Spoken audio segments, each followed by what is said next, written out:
Cuando el ministerio de la iglesia está haciendo lo que Dios quiere que haga, está llevando a cabo un trabajo de corazón. Se está esforzando por la palabra de Dios, por inculcar fe, y por inculcar obediencia y traer humildad. Ese es trabajo de corazón.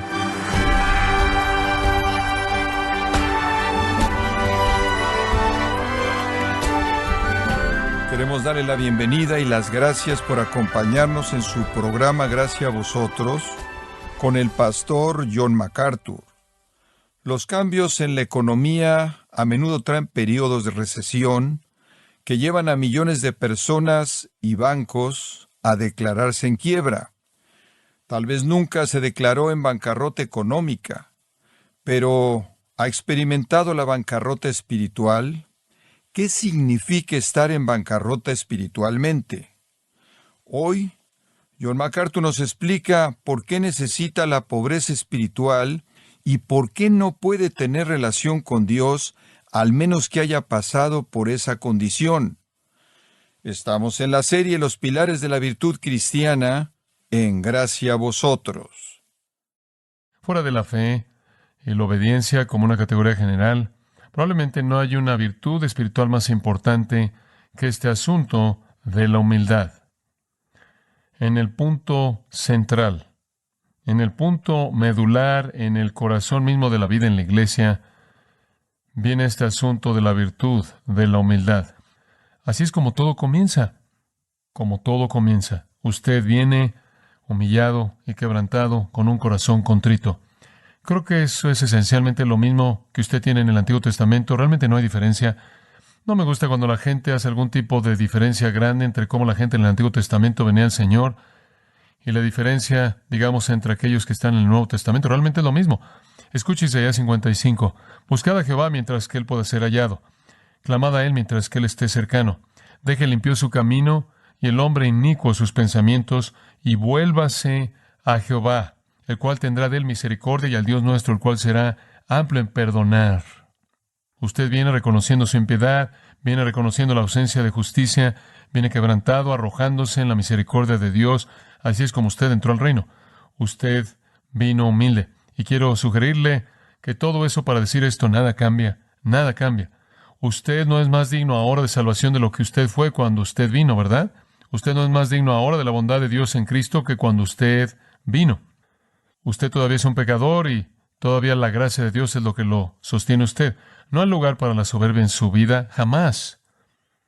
Sea cual sea la bondad, sean cuales sean las características buenas, nobles, piadosas que puedan existir en su vida, son la obra del Señor y no de usted. Esa es la razón por la que Pedro en 1 Pedro 5:5 dice, revestíos de humildad. Y cita esos mismos pasajes del Antiguo Testamento.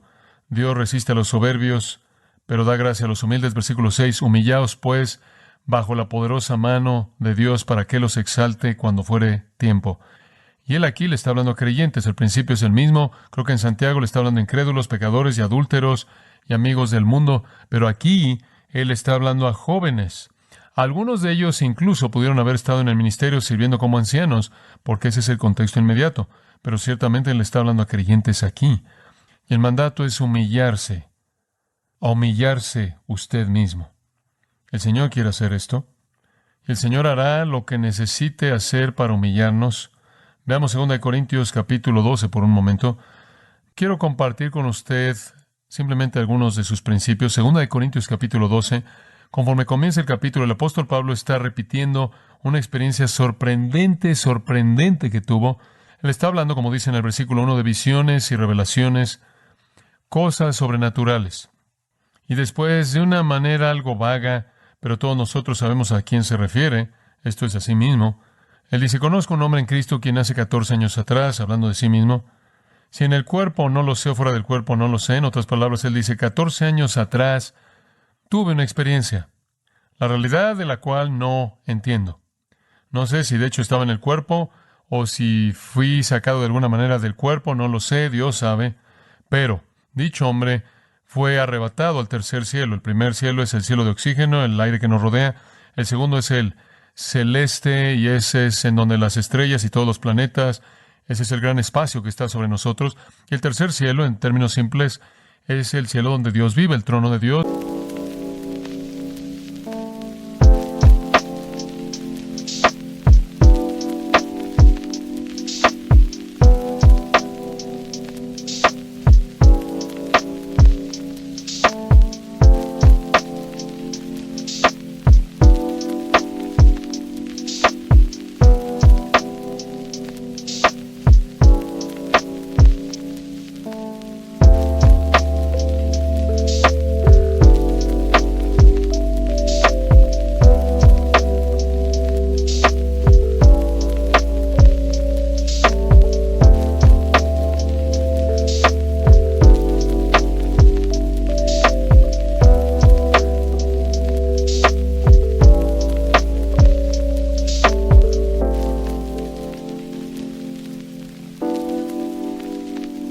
morada de Dios.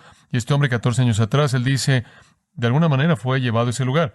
No sé cómo, no entiendo, no sé la forma en la que estaba, pero estuve ahí. Y de nuevo en el versículo 3 él dice, no sé cómo ese hombre, de nuevo repite, si en el cuerpo no lo sé o fuera del cuerpo no lo sé, Dios sabe. Fue arrebatado al paraíso y oyó palabras inexpresables, inefables, que a un hombre no se le permite hablar. La gente siempre me pregunta cuáles son.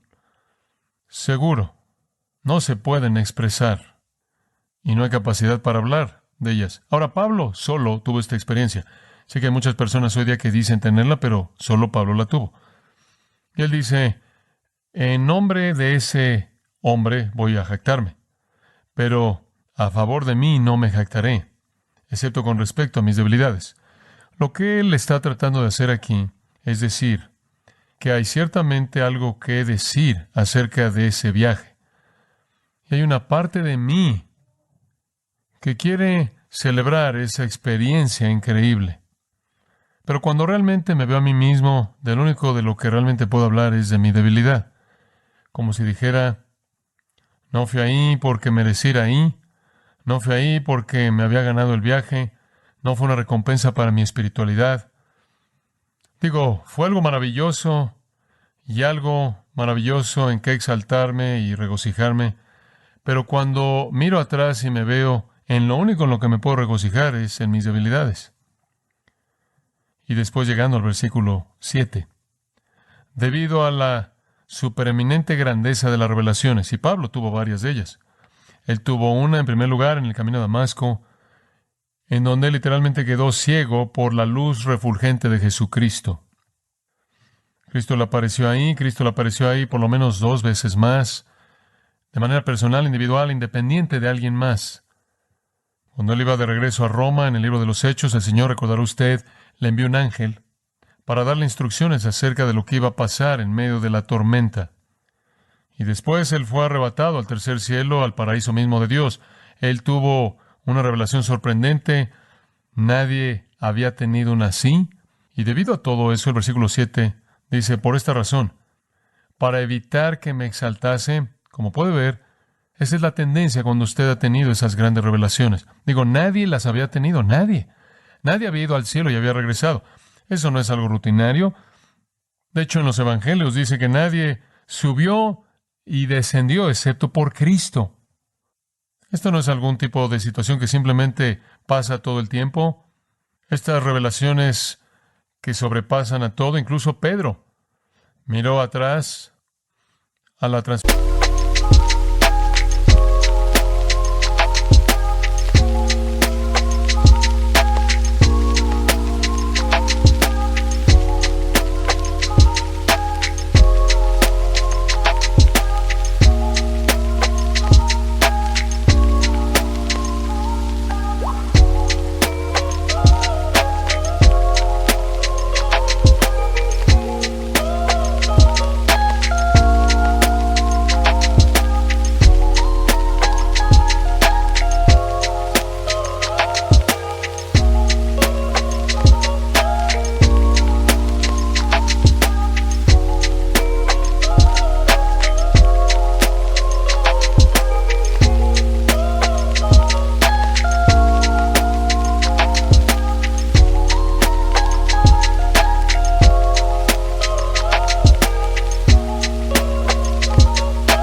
Gloriosa de Jesucristo, y en toda su maravilla celebró una experiencia tan gloriosa.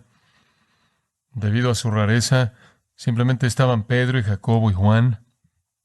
Pero después de la ascensión de Cristo, ninguna revelación como esa se volvió a dar a Pedro, solo a Pablo. Y esto fácilmente hubiera causado que alguien se exaltara y que uno se levantara en la mente de uno, porque después de todo, digo, usted cuando estaba en una plática y usted en cierta manera quería sacar lo mejor de todo el mundo, lo único que tiene que decir, miren, ¿cuántas veces han ido al cielo ustedes? ¿Cuántas veces el Cristo exaltado, ascendido, ha regresado y ha tenido una reunión privada con ustedes? Entonces, para evitar que se exaltase, versículo 7, dice que le fue dado un aguijón en la carne. Realmente una estaca, no solo un pequeño aguijón, como una espina de un de una rosa, sino que la palabra significa una estaca, como un lápiz afilado, nada más que del tamaño de algo grande. Y fue diseñado para que atravesara su carne, que de otra manera sería soberbia, su carne humana, para evitar que se exaltase a sí mismo. Fue un aguijón en la carne de Dios. Sabemos eso porque en el versículo 8 él le rogó al Señor 3 veces que lo quitara y el Señor le dijo no.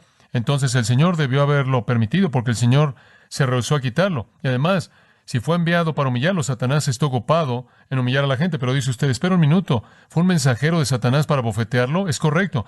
Y Dios va a usar a los demonios si es necesario para humillar a los suyos. Esa es la razón por la que es tan torpe que la gente esté por todos lados persiguiendo a demonios. Incluso si los persiguieran y los ahuyentaran, podrían estar ahuyentando a aquellos que el Señor ha enviado para hacer su obra. Y el Señor había permitido que esta persona poseída por demonios, creo que esta es una referencia en particular al líder de la conspiración corintia que simplemente estaba despedazando esa iglesia, y al despedazarla simplemente estaba rompiendo el corazón de Pablo. De eso trata esta epístola. Y a Pablo no le gustaba, y él probablemente oró los salmos imprecatorios y quería que el hombre estuviera muerto. Y dijo, Dios, mátalo. Pero la realidad del asunto era que el Señor quería que estuviera ahí para que esa estaca atravesara la carne de Pablo, porque tantos éxitos y tantas revelaciones harían de un hombre normal, incluso un hombre bueno como Pablo, que fuera soberbio, y Dios quería que fuera humilde. Y Dios va a llegar al extremo que sea necesario para humillar a los suyos, incluso si significa enviar un mensajero de Satanás para plagarlos, incluso si significa problemas en la iglesia. Y lo hubo en Corinto, aun si significa un ataque en contra de su persona, su virtud. El asesinato de la virtud que se estaba llevando a cabo en la iglesia corintia estaba dirigido en contra de Pablo, y usted sabe lo que decían de él. Él está metido en esto por el dinero, está buscando favores sexuales de las mujeres, él está centrado en sí mismo, él miente, él es un engañador y seguía, y todo eso viene de 2 de Corintios. Y hay ocasiones cuando Dios incluso va a permitir que una iglesia sea destrozada, y el asesinato de la virtud de un hombre, si lo humilla. Así de importante es la humildad. ¿Por qué es tan importante? Versículo 9, él me dijo, bástate mi gracia, porque mi poder se perfecciona, ¿en qué?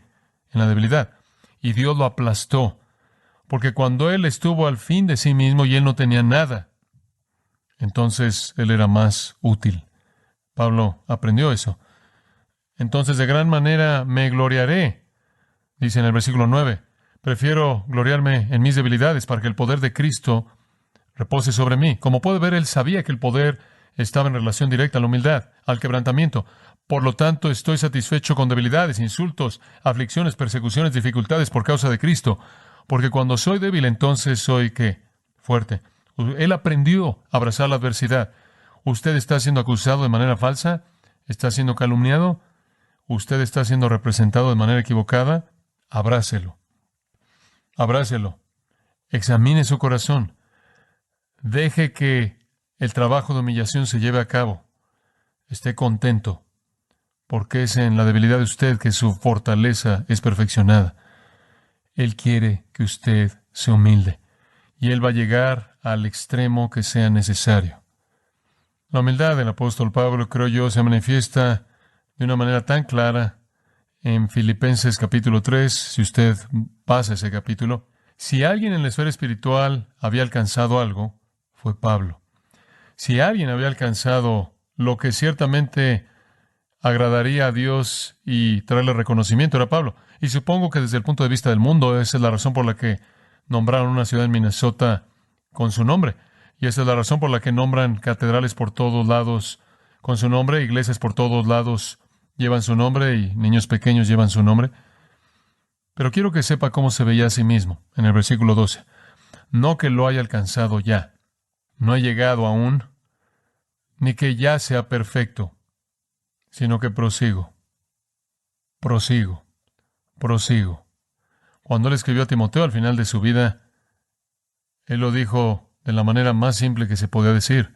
Él le dijo, soy el primero de los que pecadores. 1 Timoteo 1:15.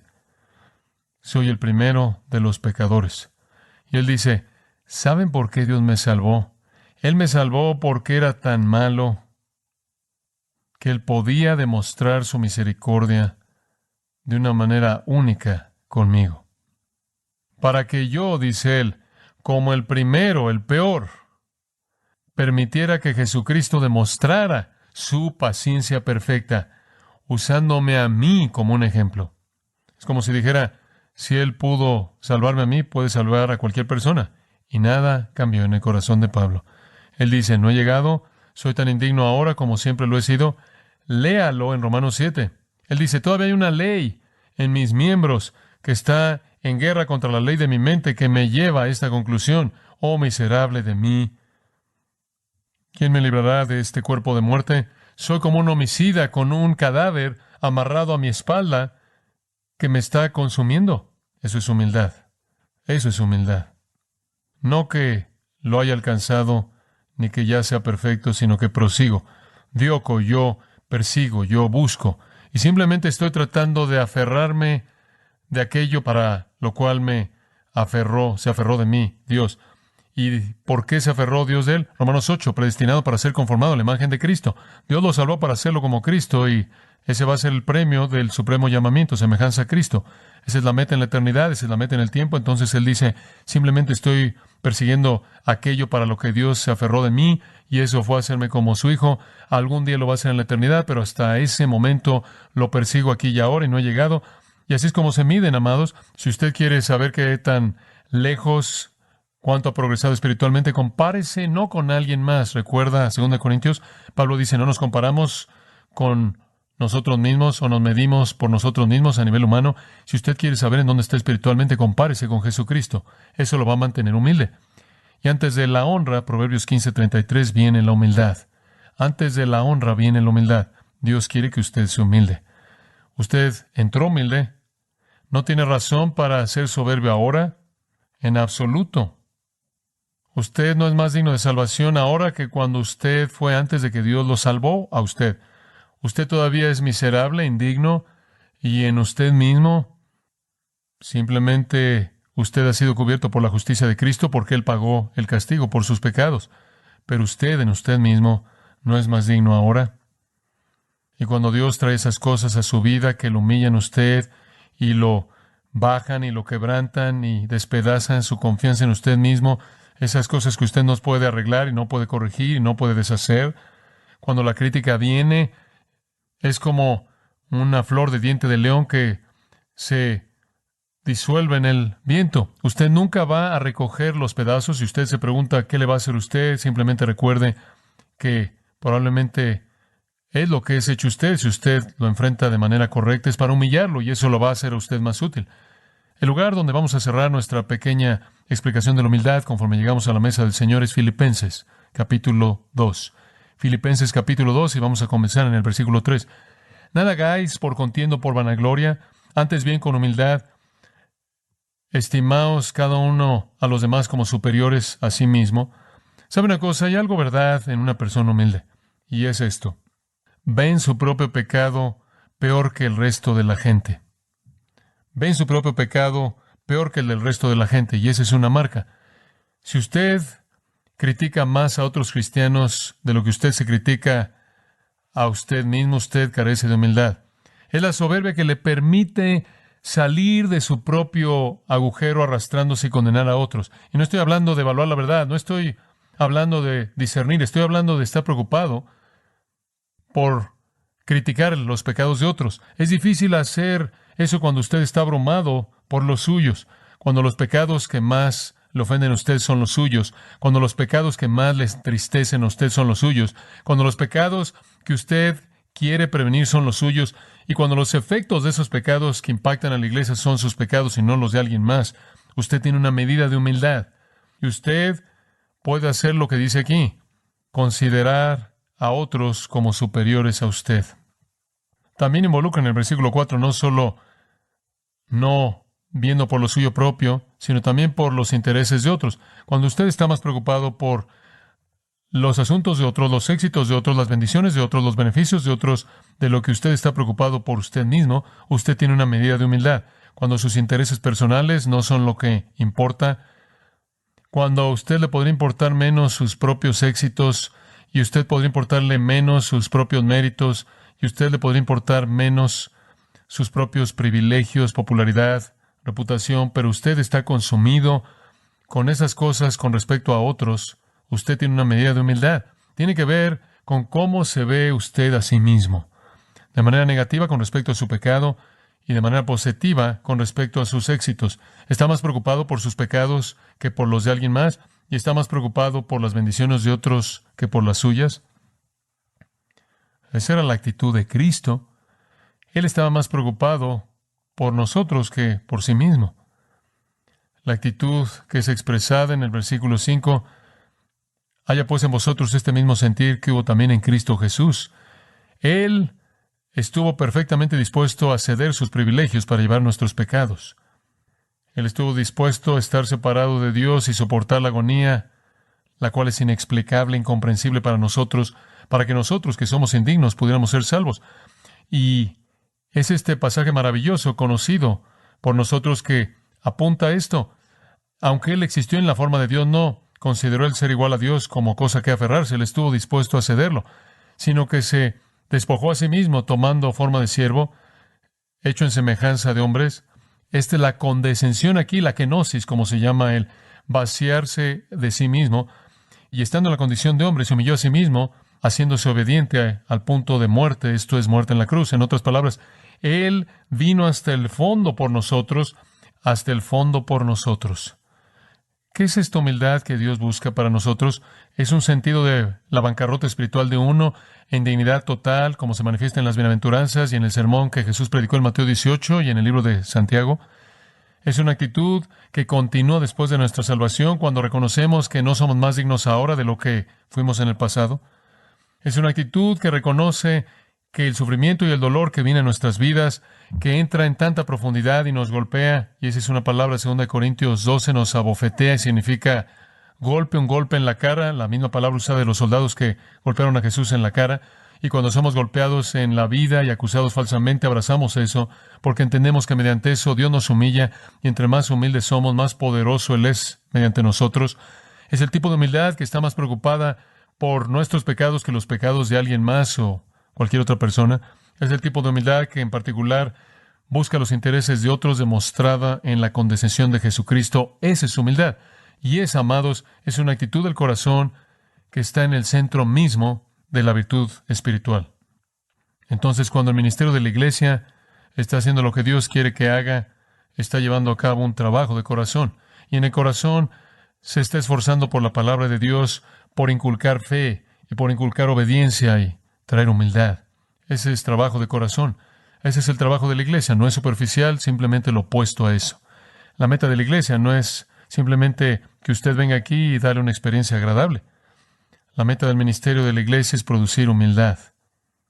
Ese es el tipo de actitud espiritual que hace la parte interna de la iglesia lo que Dios quiere que sea.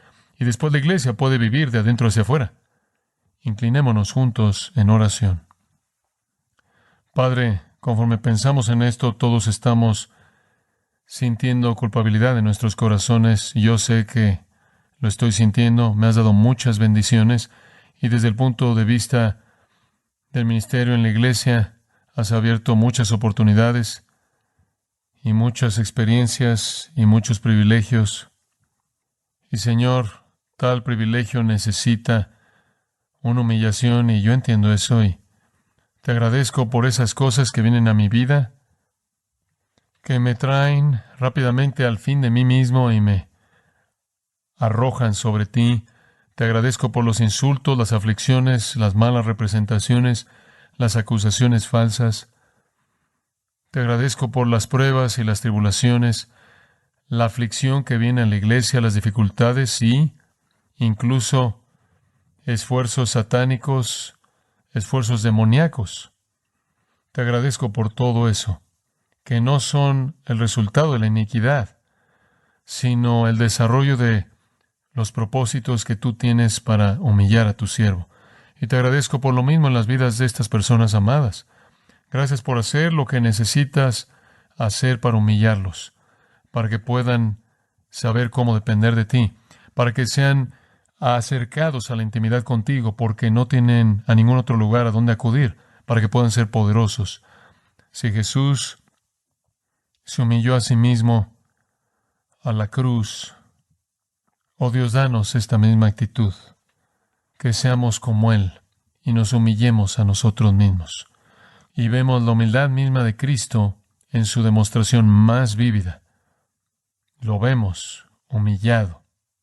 El Creador, aquel que creó todo y salpicó las estrellas por los cielos, el que creó el universo en 6 días y reposó, el que es infinitamente santo y perfecto, no tocado por el pecado, el que interactúa en este mundo impío como un rayo de luz en un basurero sin ser afectado por la contaminación, puro y brillante.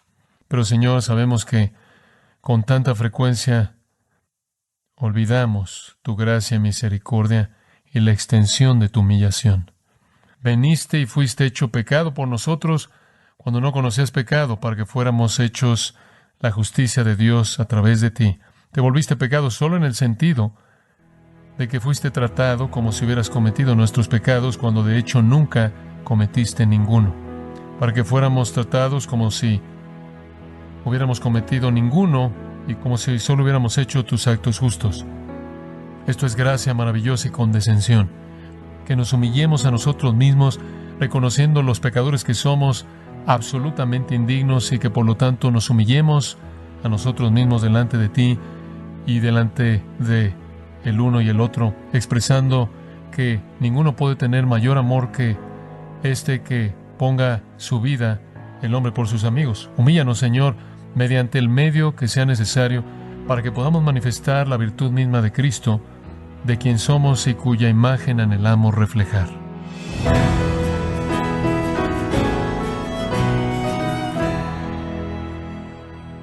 John MacArthur nos ha recordado que un aspecto importante de ser humildes es estar preocupados en el bien de los demás. Es la serie Los Pilares de la Virtud Cristiana, en gracia a vosotros. Y quiero recordarle, estimado oyente, que tenemos a su disposición el libro Los Pilares del Carácter Cristiano, en donde John MacArthur nos recuerda que la Iglesia del Dios viviente está llamada a ser columna y baluarte de la verdad. Puede adquirirlo visitando nuestra página en gracia.org o en su librería cristiana más cercana. También puede descargar todos los sermones de esta serie, Los Pilares de la Virtud Cristiana, así como todos aquellos que he escuchado en días, semanas o meses anteriores. Y le recuerdo que puede leer artículos relevantes en nuestra sección de blogs, ambos en gracia.org.